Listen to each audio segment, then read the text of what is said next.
За орой мэндийг хүргье.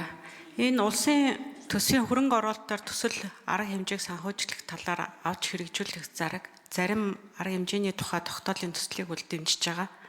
За сангийн яамнаас авсан мэдээлэлээр бол өнөөдрийн байдлаар тендерийн шатанд нийт 605 тэрбум төгрөгийн өртөгтэй 114 худалдан авалт.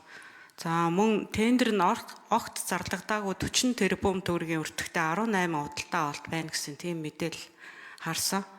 За ер нь бол энэ тендерийн материал техникийн тодорхойлт магадлал бүрэн бэлэн болоогүй төслүүдийг улсын төсөвт суулгахдаа ямар ер нь шалгуур яаж ирэмдэлж тусгах юм бэ? Сангийн яамнаас асуумаар байна. За тэгээ бас энэ худалдан авах ажиллагаа эхлээгүй эсвэл тендер нь хүчингүй болсон энэ төслүүдийн санхүүжилтийг дахиж ингээ хуваарлах юм эрх зүйн ямар нэгэн юм тогтоол журам ер нь байдгүй. Энэ дээр сангийн яам ер нь яаж ажиллана гэж бодож байгаа.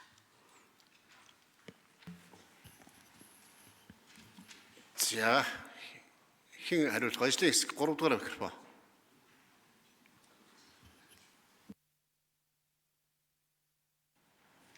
Их насан гишүүний асуултанд хариулъя. Сангийн яам хөгжлийн санхүүжилт хөрөнгө оруулалтын газар дэлгэрүүлж гаргал. Тэгэхээр улсын төсвийн хөрөнгө оруулалтын хувьд бол яг төлөвлөлтийн асуудал бол төсвийн тухай хуулийн 27-29 дугаар зүйл дээр бол бүхэлдээ зохицуулсан байдаг. Өөрөөр хэлбэл энэ хөрөнгө оруулалтууд төсвийн жил маань өөрөө цаглбар нь 12 сарын хугацаатай байдаг учраас яг хууль батлагдаад хэрэгжих бэлэн төслүүдийг баталж авах хуулийн зохицуулалттай. Түүнээс гадна сангийн яам бол сүүлийн 3 жилийн хугацаанд цахимаар төлөвлөх.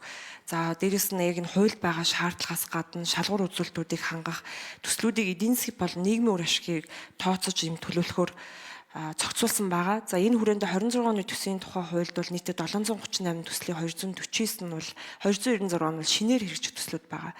За энэ 296 төслийн бол 149 нь бол засгийн газар анх өргөн мэдүүлсэн.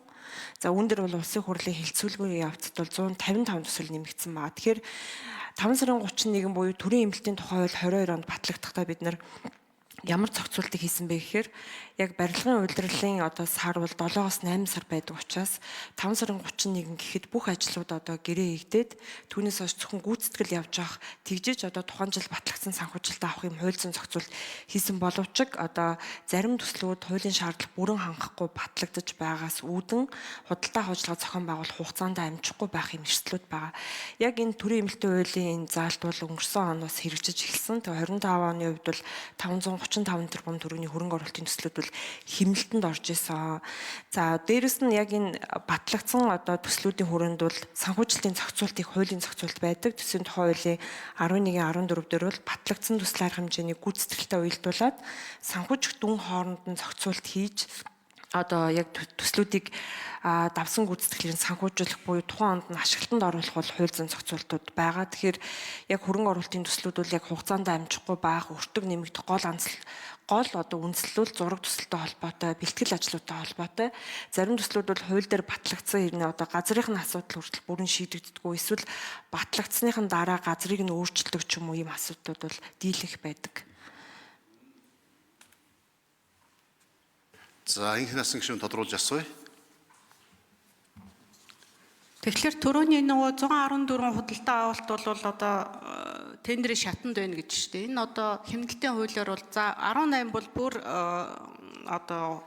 зарлагдаагүй юм чи ингээд хэмнэлтийн хуулиар дагуу бол ингээд зарлагдахгүй юм байна. Нөгөөх нь яах юм? Энэ тендерийн шатанд байгаа ямар шалтгаанаар ямар төслүүд вэ? Энэ ингээ харахаар ерөнхийдөө энэ боловсролын сайтай холбоотой төслүүд, за энэ зам тээвэр, энэ зам бах, за тэнгууд барилга хот байгуулалттай холбоотой, за соёл спорт, аялал жуулчлалын сайтай багцанд байгаа энэ дандаа л барилгатай холбоотой, замтай холбоотой төслүүд шүү дээ. Эднээс ямар шатанд явцсан хэр байгаа?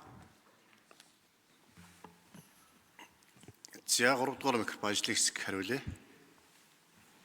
Их насан гишүүний асуултанд хариулъя. Сангийн яам дэлгэрүүлж гаргал.